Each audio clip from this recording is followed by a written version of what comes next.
Welcome to day 5 रे मु मोर morning routine विषय कहबी। मॉर्निंग रूटीन मु स्टार्टिंग स्टार्टिंग मु करियारो उठिबी माने अलार्म तो देई नथिबी 5टा लो उठी लेट्स से मु मॉर्निंग रे उठू उठू गेम खेली नहले किसी रील स्क्रॉल करथि। बट एबे करेंटली मु जो एई फिटनेस चैलेंज रे फास्ट काम करछु उठला परे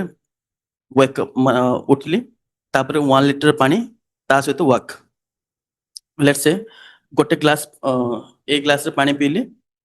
1 लीटर जस्ट 1 ग्लास वॉक करी 1 ग्लास वॉक करी ए टाइप रे करछि। जेतलो 1 लीटर पानी फिनिश हो जाउछि तापर मु टारगेट करछि 1 गो रे माने नियरली मु प्रैक्टिस करछि 5:15 रु नियरली 6:15 6:30 जाए मु टारगेट करछि 7 to 8 के स्टेप्स सर जियागो 1 गो रे हैना। तापरे आसबि टिके फ्लेक्सिबिलिटी एक्सरसाइज करी माने बॉडी स्ट्रेचिंग से सब जिंसो तापर आसला परे गाधेबी गाधेला परे मोर भगवान को मु जस्ट प्रे करी 5 to 10 मिनट तापर मोर ब्रेकफास्ट हबो आउ मोर काम रे मु लागी जी। नाउ मॉर्निंग उठू उठू वॉक काईके ओके बहुत सारा जति बाहर कंट्री देख जति समस्त फिटनेस लाइन अच्छे नॉर्मल लोक मैंने से मैंने उठिबे फास्ट काम कौन करेंगे रनिंग जीवे ऑब्वियसली मोर वेट बेसी से मुझे वॉक करछि अदरवाइज मु उठू उठू मु डायरेक्ट रनिंग प्लान अच्छे जिते सब एथलेटिक अच्छा जिते समस्त बिजनेसमैन समस्ते समस्त उठुचंदी रनिंग मार्चंदी फास्ट मिनिमम 90 मिनट समस्ते फास्ट 40 मिनट कार्डियो करेंगे सेकेंड 40 मिनट स्ट्रेंथ करेंगे आउ के जन थाउचंदी रनिंग करेंगे तापर स्ट्रेंथ ट्रेनिंग करेंगे। सो मु भी टारगेट करली चलो फास्ट उठू उठू वॉक करिया कहीं ना आम जो उठिले उठला पर जो बेड रे थाउचे ना आ माइंड टा पूरा लेजी पळा आसी आ तो चलो टिके सुई पड़िया बोली तो सेही मु एई रूटीन मु फॉलो करे। बहुत सारा लोक भी कहते आमको रात निद होनी आम मॉर्निंग उठी पारनु नाइट रूटीन भी मोर नेक्स्ट वीडियो रे मु कहबी।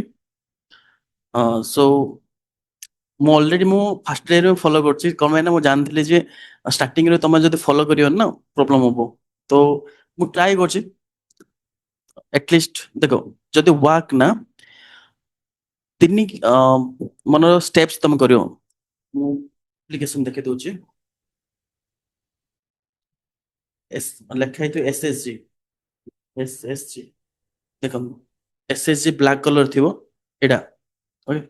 मु आरो लिंक भी छाड़ देबी सो दैट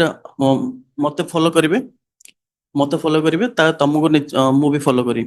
सो दैट आमे वॉकिंग रे अकाउंटली हे परिया आमे जदि स्टार्टिंग रे मॉर्निंग रे 5 to 7 के एटलीस्ट जदि कंप्लीट कर दवा ना आ दिन वाला एटलीस्ट 3 to 4 के हे जिवो। सो 10 days 10 days रे हम नॉर्मल स्टार्ट करन प्रैक्टिस पे 3 के 5 के धीरे धीरे